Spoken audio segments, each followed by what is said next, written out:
Go.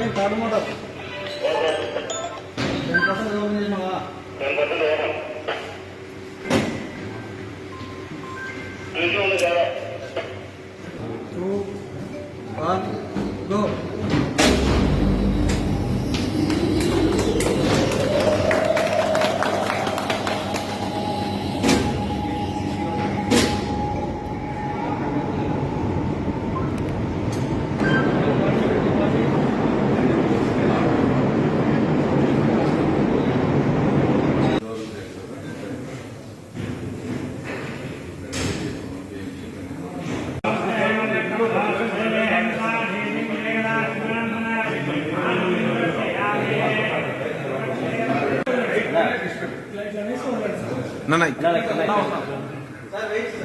Wait.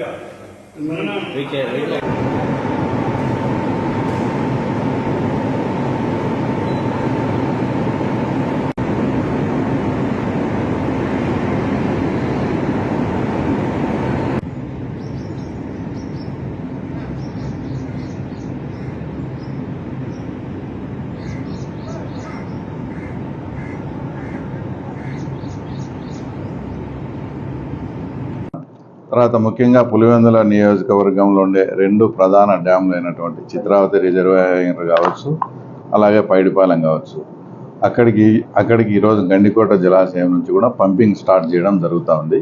అంటే పైడిపాలెంలో already దాని capacity వచ్చేసి 6 టీఎంసీ అయితే ప్రస్తుతానికి స్టాక్ వచ్చి 2.5 టీఎంసీ నుంచి ఆ తర్వాత 3 టీఎంసీలు ఉంది. తర్వాత ఇక్కడికి డైలీ కూడా 500 క్యూసెక్ల సామర్థ్యంతో ఆ తర్వాత ఇక్కడ పంప్ హౌస్లు అంతా స్టార్ట్ చేయడం జరుగుతుంది.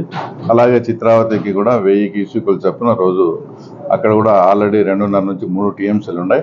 అంటే టోటల్గా 8.5 నుంచి 9 టీఎంసీలు పెట్టే విధంగా ఇక్కడ ఇరిగేషన్ అధికారులు అంతా కూడా ప్లాన్ చేస్తూ ఉన్నారు. కూడా గమనించండి, ఎంత అంటే అంత మాటలు వైఎస్ఆర్సీపీకి ఆ తర్వాత చెందిన ఆ పార్టీకి చెందిన నాయకులు చాలా ఇదిగా, అంటే ఇటు సైడ్ ఏది చంద్రబాబు నాయుడు గారు వచ్చే వర్షాలు రావని, చంద్రబాబు నాయుడు గారు వచ్చే జలాశయాలు నిండవని ఎంతో ఇదిగా, అంటే ప్రకృతికి సంబంధించిన విషయాలపై కూడా ఆ రకంగా కామెంట్ చేస్తూ తర్వాత బురద జల్లే కార్యక్రమం చేశారు. తర్వాత ఈరోజు గమనించండి, 40 ఇయర్స్ చరిత్రలో ఎప్పుడే కూడా ఆగస్టు నెల మొదటి వారంలో శ్రీశైలం కానీ నాగార్జున సాగర్ కానీ నిండిన చరిత్ర లేదు. తర్వాత గండికోటకు కూడా రావడం, తర్వాత ఈరోజు పులివెందుల కాన్స్టిట్యున్సీలో ఎంతో వరప్రసాదని అయినటువంటి 2 డ్యాములు కూడా మనం నింపుకుంటా ఉన్నాం. ఆ తర్వాత పత్తి కానీ పంటలు కొన్ని చోట్ల అంటే నీళ్లు అందక కూడా ఇబ్బంది పడే పరిస్థితులు ఉన్నప్పుడు తర్వాత మనం ఇప్పుడు